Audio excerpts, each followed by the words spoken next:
레위기 11장 24절부터 47절입니다. 오늘 본문의 배경이에입니다. 오늘 말씀은 부정한 생물과 정결한 생물의 사체에 접촉한 경우 해야 할 일에 대해 기록하고 있습니다.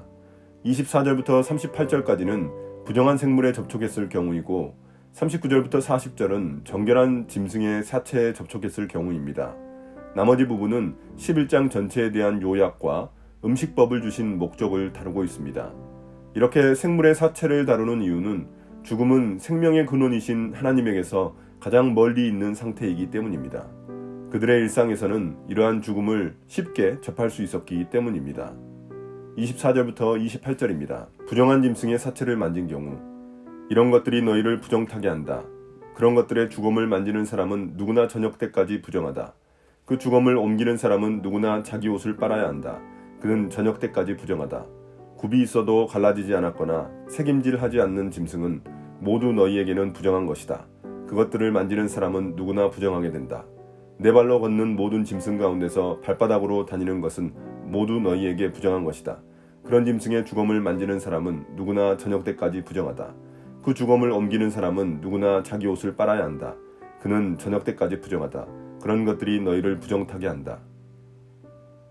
24절에서 이런 것들이란 앞에 나온 내용이 아니라 앞으로 나올 내용들에 대한 것을 말합니다. 부정한 짐승의 사체를 만지게 되면 그 사람은 저녁 때까지 부정케 됩니다. 이러한 부정은 경미한 부정이기 때문에 단지 하루만 지나면 자연스럽게 부정함에서 벗어날 수 있었습니다. 그렇지만 부정한 짐승의 사체를 옮기는 경우 그 사람은 옷을 빨고 저녁까지 기다려야 부정함에서 벗어날 수 있었습니다. 다만 부정한 짐승이 살아있는 경우 그것을 만지는 것 자체로 부정하게 되는 것은 아닙니다. 29절부터 38절입니다. 땅에 기는 것의 사체에 접촉할 경우 땅에 기어다니는 길짐승 가운데서 너희에게 부정한 것은 족제비와 쥐와 각종 큰 도마뱀과 수종과 육지악어와 도마뱀과 모래도마뱀과 카멜레온이다. 모든 길짐승 가운데서 이런 것들은 너희에게 부정한 것이다. 이것들이 죽었을 때에 그것들을 만지는 사람은 누구나 저녁 때까지 부정하다. 이것들이 죽었을 때에 나무로 만든 어떤 그릇에나 옷이나 가죽에나 자루에나 여러 가지로 쓰이는 각종 그릇에나 이런 것에 떨어져서 닿으면 그 그릇들은 모두 부정을 탄다. 이렇게 부정을 탄 것은 물에 담가야 한다. 그것은 저녁 때까지 부정하다. 저녁이 지나고 나면 그것은 정하게 된다. 그 죽은 것이 어떤 오지 그릇에 빠지면 그 그릇 안에 있는 것은 다 부정하게 된다. 너희는 그 그릇을 깨트려야 한다. 요리가 된 젖은 음식이 그 안에 있었다면 그것도 모두 부정하게 된다. 어떤 그릇에 담겼던지 물이나 다른 마실 것은 모두 부정을 탄다. 이런 것들의 주검이 어떤 물건에 떨어지면 그 물건은 부정을 탄다. 가마든지 화로든지 모두 깨트려야 한다. 그것들은 부정해서 너희까지도 부정을 타게 할 것이다. 그렇지만 샘과 물 웅덩이와 물이 고인 곳은 정한 채로 남아있다. 그러나 그것들의 주검을 만지면 누구나 부정을 탄다. 뿌리려는 어떤 씨에 이런 것들의 주검이 떨어져도 그 씨는 부정을 타지 않는다. 그러나 그 씨가 물에 젖어 있을 때 이런 것들의 주검이 그 씨에 떨어지면 그 씨는 너희에게는 부정한 것이 된다. 이제 땅에서 기어다니는 길짐승 사체에 접촉한 경우를 다루고 있습니다.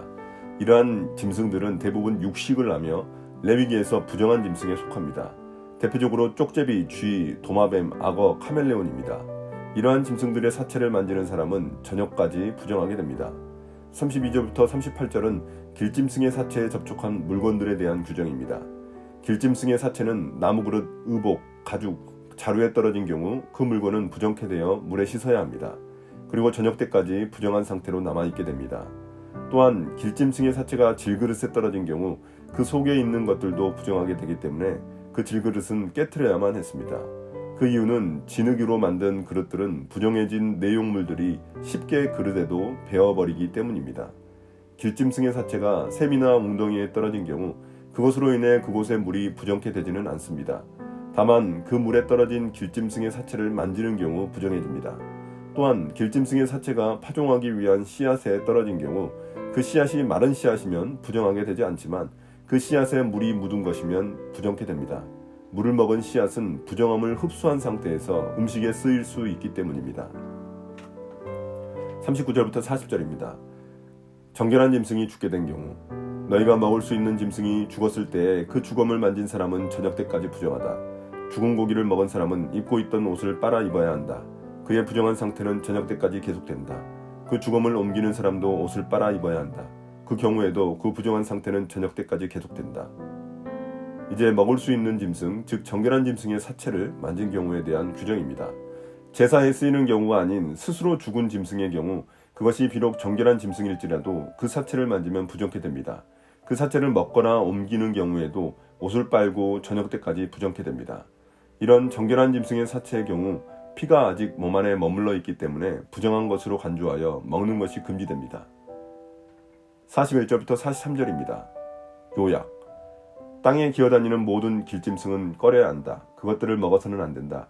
기어다니는 것, 곧 배로 기어다니든지 네 발로 여러 발로 땅을 기어다니는 것은 모두 너희가 먹지 못한다. 그것은 피해야 할 것이기 때문이다. 너희는 기어다니는 어떤 길짐승에든 다 너희 자신을 꺼려야 할 사람이 되게 하여서는 안 된다. 너희는 그런 것으로 자신을 더럽혀 부정을 타서는 안 된다. 그것들이 너희를 더럽히지 못하도록 하여라. 이 단락은 앞서 언급한 지침들에 대한 요약 부분입니다. 저자는 부정한 짐승 중 길짐승의 사체에 대해 언급하고 있습니다. 그것들은 기어다니거나 배로 밀어다니거나 네 발이나 여러 발로 땅을 기어다니는 짐승들입니다. 이러한 짐승들은 먹을 수도 없고 사체도 만져서는 안 됩니다. 여기서는 특히 기어다니는 길짐승을 강조하고 있는데 배 지면을 쓸고 다니는 종을 말합니다.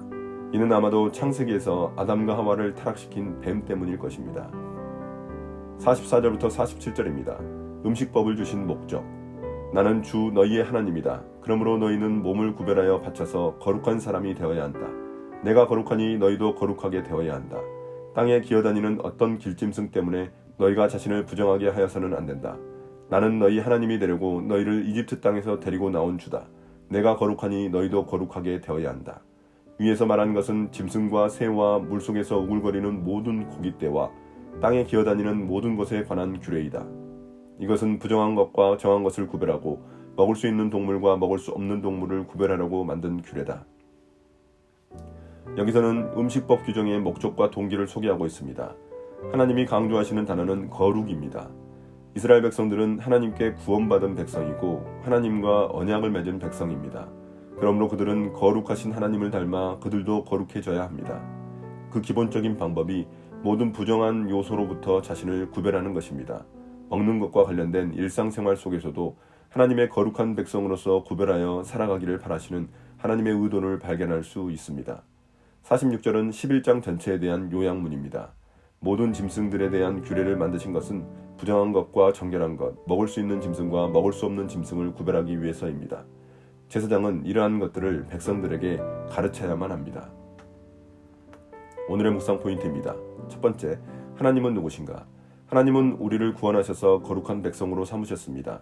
우리가 해야 할 일은 세상으로부터 구별된 거룩한 삶을 살아가는 것입니다. 예수 그리스도가 오신 이후 음식법은 사라졌습니다. 그러나 먹고 마시는 일상에서부터 죄악된 마음을 품지 않도록 우리 마음을 깨끗하게 해야만 합니다. 두 번째, 나는 누구인가? 정결함과 부정함을 다루는 중요한 기준 중 하나가 생명과 죽음입니다. 생명에 속하거나 생명에 가까운 것은 정결하고 죽음에 속하거나 죽음에 가까운 것은 부정합니다. 당시 문화에서 짐승의 사체는 매우 쉽게 접할 수 있는 것들이기에 매우 조심해야만 했습니다. 우리 주위에도 욕망으로 인해 죽음의 증상을 겪는 사람들이 많습니다. 그들을 생명으로 옮기는 길은 예수님밖에 없습니다. 오늘의 기도입니다. 주님, 우리 주변에도 코로나로 인해 죽음의 증상을 겪는 수많은 사람들을 발견하게 됩니다. 결국 인간의 욕망이 문제였습니다. 이 세상 곳곳에 즐비한 죽음의 증상들이 생명의 근원이신 예수님을 통해 회복될 수 있도록 도와주세요. 예수님 이름으로 기도드립니다. 아멘.